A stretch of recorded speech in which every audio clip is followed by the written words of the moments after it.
Hey, I'm Kenneth, but everyone calls me Ken. I just turned 33, and let me tell you, I've got quite a story to share. Before today's events, I didn't really believe in karma or anything spiritual. I thought it was all just in people's heads. But now, I've had a change of heart. I totally believe that what goes around comes around. And it's all because of my mean mother-in-law and her family. Well, except for my amazing wife, she's the exception. Despite growing up around all that negativity, she's still a wonderful person. Now let me tell you about the crazy stuff that happened on a sunny Wednesday morning in my house. Hey, could you come down here real quick? What's up, honey? I need to ask you something, and please don't say no. My wife gave me those adorable puppy dog eyes, and honestly, who could resist that? She explained how her mom, Georgina, was coming to town and needed a place to stay. I knew what she was getting at, and I quickly said no. But babe, it's just for the weekend. Can't you handle having a sweet old lady around for a couple of days? Let me tell you, that lady was anything but sweet. She was like pure evil, I kid you not. Dealing with her was like living in a horror movie. I often wonder how my wife turned out so kind despite having such a nightmare for a mother. As I started explaining why I couldn't handle having Georgina around and suggested she stay in a hotel, Kimberly started looking really sad. And like I said, I can't resist her sad face. She's got me wrapped around her finger. So reluctantly, I agreed. Kimberly was over the moon, thanking me like crazy. Since you're being so good about this, I'll make sure she behaves too. Don't worry. Hopefully, you won't even have to see each other. It'll all be smooth sailing, I promise. Well, that promise didn't last long because what happened next was totally unexpected. It was Friday afternoon, and Georgina, my mother-in-law, was about to arrive. We prepared the guest room with everything she might need and some stuff she likes, hoping it would keep her from causing drama. Around noon, the doorbell rang. Kimberly, busy in the kitchen, called out, "I think she's here, Kenny. Can you get the door, please?" I prepared myself and opened the door. Standing there was a woman with a not-so-friendly expression. It wasn't a smile. It looked more like a scowl. My mother-in-law, I greeted her. "Hello, Kenneth. Hi there. How was your trip? Are you doing okay?" I welcomed her inside, taking her stuff and doing all the host stuff without being too pushy. But I could feel my irritation building as she started her never-ending complaints. "Wow, Kenneth, the patio looks amazing. Did you do this?" "Yeah, it looks absolutely lovely. I'll need to snap some photos soon." "Oh, could you take those bags upstairs to my room, dear? And could you also make me a coffee? I'd like a caramel macchiato with whipped cream, please." Did she think this was a Starbucks? If you've ever seen A Streetcar Named Desire, you might get an idea of what Georgina was like. She acted just like Blanche, all high and mighty with a touch of fake innocence. She strutted around like she was a gift to the world. I can't stand that kind of arrogance, especially when she's being rude. Just then, Kimberly came out of the kitchen to greet her mom. "You look stunning." "Oh, come on, Kimberly, do I? You're just saying that." "Well, you do look great. It's this new diet I'm on. You should try it. You could use it, sweetheart." "But not this weekend. This weekend is for relaxing. That's why I ordered my caramel macchiato." Speaking of which, Kenneth, when's my coffee going to be ready? I'm thirsty. I need something to drink right now. I might faint. See what I have to deal with. After enjoying a delicious lunch prepared by my wonderful wife, I had to quickly Google how to make a caramel macchiato. Georgina made it her mission to point out every little flaw in the meal, followed by a quick, "It's fine. Don't worry too much" to soften the blow. But she made sure to remind us to be extra careful next time to avoid making those silly mistakes, as she called them. She seemed to enjoy talking down to us, and while I could handle it, I could see it was getting to Kimberly. I mean, how could she not be bothered? That was her mom, after all, and Kimberly didn't have a mean bone in her body. I couldn't say the same for myself, though. I'm the type who likes to get revenge when I can. Later in the afternoon, Georgina went on and on about how much she loved the house. Well, she had a unique way of expressing her love for it. Sure, my time in Bora Bora was nice, but Zanzibar was even better. The scenery was stunning and the people were lovely. This vacation won't be as fancy as those, but it's still a vacation. Maybe it'll humble me a bit, since I've been to so many fancy places. It'll be a nice change of pace, I guess. I'll be honest, I zoned out of the conversation many, many times, and whenever I checked back in, it was still going on. Georgina had a way of making things drag on longer than they needed to. Anyway, we spent the afternoon chatting, mostly Kimberly and Georgina. I was just there, like a decoration, making sure Kimberly was comfortable. Every now and then, I'd chime in to make it seem like I was paying attention. Around 4 p.m. that evening, things started to get a bit weird. You know, Kimberly, I've been complimenting your house ever since I got here, and I have to say, it's stunning. Thanks, Mom. We've been working hard to make it nice, and Kenny and I spent a lot of time getting ready for your visit. It's so good that I can't keep this beauty to myself. What do you mean, Mom? What are you saying? Well, on my trips to places like Cancun, Fiji, or India, I always bring along some friends or family. I don't like traveling alone, especially as I'm getting older. It's become a bit of a tradition for me to have companions like Ursula or Justine. Oh, that sounds nice. How are they? It's been a while since we talked. Funny you ask, because they're actually on their way here now. You can catch up with them yourself. Kimberly nearly chokes on her coffee at this unexpected news. I would have done a spit take too if I had anything in my mouth, because I was shocked at what she just said. But I kept my cool and managed to say, Kim, let's go to the kitchen, now. We headed to the kitchen to talk about this bombshell. Please tell me she's joking, babe. I don't think she's joking, but you only told me she was coming. We only prepped for one person. I'm just as surprised as you are, babe. I didn't know anything until now, just like you. I started pacing in the kitchen. So what do? I guess we'll have to tell her we only prepped for one person, and maybe we can put the girls up in a hotel. They can come over during the day to hang out with Mom. I sighed in frustration. This was also inconvenient, wasn't it? Note the sarcasm.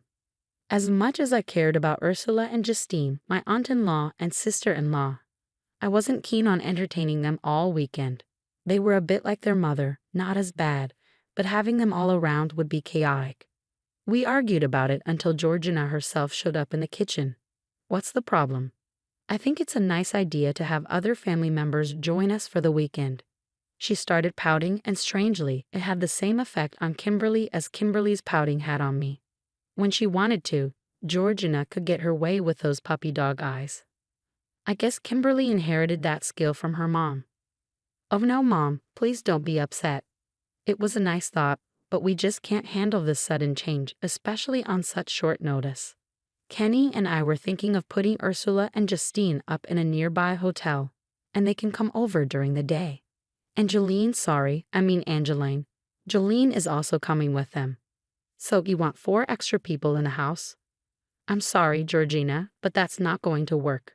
Oh, Kenny dear, don't be such a stick in the mud. Jolene has to come. She hasn't been part of the tradition, and she really wants to join in. Plus, she's your younger sister-in-law. We have to make room for her. And honestly, you're not even considered part of our real family, so it makes sense for you to leave and for the girls to stay. It's just for a couple of days after all. Mom, how can you say that? Kenny is our real family. Is he though? You're putting him above your actual sisters. That's not what I meant, Mom. The main issue is space. We're worried there won't be enough room for everyone. I'm glad you brought that up because I've come up with a solution that will please everyone. Okay, let's hear it. Okay, so here's my idea. Ursula and I can share the bed in the guest room since it's big enough, and Jolene can sleep in Kimberly's bed. There was silence. I was completely lost. I looked at my wife, and she seemed just as confused. Finally, I asked, so you want 3 people to sleep in one bed? That's uncomfortable and inappropriate, don't you think? Yeah, Mom, we're adults now. It's not appropriate for me, my husband, and my sister to share a bed. Aha, I knew you'd say that, which is why I think it's best if Kenneth doesn't stay here during this time. Again, silence. At that moment, I think she finally lost it. So you want me to leave my own house? Kenny dear, don't call me that. Kenneth, don't talk to me like that. Kimberly, are you going to let him speak to me like that? Look, I don't appreciate you coming into my house and making last-minute demands. It's not fair. If you wanted a girls' trip, that would have been fine if you planned it in advance. Why didn't you just tell us what you wanted? And saying I'm not your real family was rude. I didn't think you'd get so upset now. Honestly, you're acting childish, and don't you think, Kim? I don't know what to say, Mom. I don't think it's fair. Oh, you dumb people and your sensitivity. I didn't do this on purpose. It must have just slipped my mind. I'm sure you understand. I didn't quite understand, but when I looked at my wife, she was silently pleading with me. I caved in, feeling frustrated, and said, Georgina, better communication would have been appreciated. As I said earlier, I wouldn't have minded if you ladies wanted a girls' trip for the weekend. I could have gone on a trip with the guys or worked at the orphanage. But springing this on us isn't fair. We're adults, even if you see us as your kids. You're a guest in our home, and you need to respect that. I stayed calm and politely pointed out her mistake. She scoffed, walked around, and even laughed at times, seemingly trying to avoid the embarrassment of being confronted by her sister-in-law. Nevertheless, I stood my ground. You want to have a girls' trip and have everyone here for the weekend. Fine, you want me out of the house. That's fine too, but I'll be back after the weekend. With that, I kissed my wife on the cheek and headed to our room. Kimberly tried to reason with her mother, telling her that what she did wasn't okay and that she seriously upset me. But Georgina just laughed it off, treating me like I was overreacting. I packed some clothes in a duffel bag and left. I booked a hotel room online and headed there, but not before stopping by the orphanage where I regularly volunteered. As I mentioned before, the orphanage is called Open Arms, and I love working there. But dealing with unruly and disobedient toddlers, children, and teenagers is no easy task. As I spent the evening playing and helping out the children, I couldn't shake off the thought of how to get back at Georgina. I'm not evil, or at least I don't think I am, but I do believe in teaching people a lesson when they deserve it. I guess that's why I'm good at my job. I had a good connection with the kids, showing them both love and discipline so they wouldn't take advantage of me. We got along well, to the point where some of them could tell something was bothering me. Ken, is everything okay? One of them asked. Yeah, everything's fine, I said, apologizing for losing my cool. I explained the situation to him in simple terms. He was just a kid, after all. But surprisingly, he understood and even sympathized with me. With all due respect, Ken, your mother-in-law is crazy. Tell me about it, I replied. You've got to get back at her somehow, just to teach her a lesson, right? But how? We thought about it for a while, but I couldn't come up with anything. Then Maverick said something that changed everything. We could help. What do you mean? We could help. If you take a handful of us kids and bring us to your house, we could ruin her weekend. I thought about it, and then it clicked. Maverick, true to his name, was an evil genius. It was a perfect plan. The kids would get a fun weekend away, and I could get back at my mother-in-law for disrespecting me. We made plans like two evil geniuses plotting world domination and waited until the next day to put our revenge into action. The next day, Saturday, went like this. Kimberly answered the doorbell and was surprised to see Maverick and a few other kids. Why, hello, Kimberly, Kenny. Oh, Maverick, hello, how are you? Then she noticed the other kids and looked confused. What's going on, babe? Oh, nothing. I thought I'd bring the kids along to join in Georgina's lovely vacation, I said as I walked into the room, followed by 5 kids aged 6 to 10. They were known as the rowdiest bunch, but they could be sweet when they wanted to be. It was when they felt disrespected that they'd let loose. I promised them ice cream if they caused chaos. Hello, Kenneth, how are you? Oh, who are these lovely children? Good morning, Georgina. I hope you're all well. I see the rest of the gang made it. Hey, Kenneth, how are you? I'm well, thank you. Who are these kids? Oh, these children. They're from the orphanage. Yes, we can see that. But why are they here? Good question. Maverick, would you like to answer that? Well, Ken told us about the lovely vacation you were having in his home. And we've never been on a vacation, so he invited us over to join in. The in-laws, who were sipping mimosas and eating croissants in the living area, gasped in horror and shared looks of disbelief. Some of the kids started grabbing food from the table. Bacon, pancakes, orange juice, causing chaos. Georgina stood up and pulled me aside. What's the meaning of this?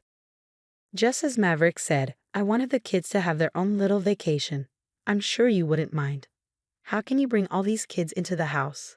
This is too much, and someone named Maverick is bound to cause trouble. This was supposed to be a relaxing weekend for me and the girls, you know this. Oh well, I'm sure you wouldn't mind. It's only for a couple of days after all. Listen, I know you're upset.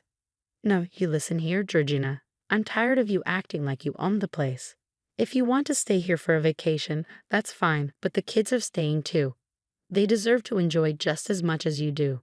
So maybe next time you'll remember it's not nice to inconvenience others. And with that, I didn't give her a chance to respond. I walked back into the living room to see the chaos unfold. The little girl, don't you dare touch that. That's an expensive designer bag. Stop it. You little troublemakers are causing chaos. Is this what vacations are normally like? Because if so, count me out.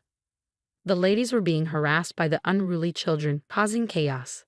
You might wonder how Kimberly felt. She was in the corner snickering. She found it funny too. You might also wonder how I felt watching my house get torn apart.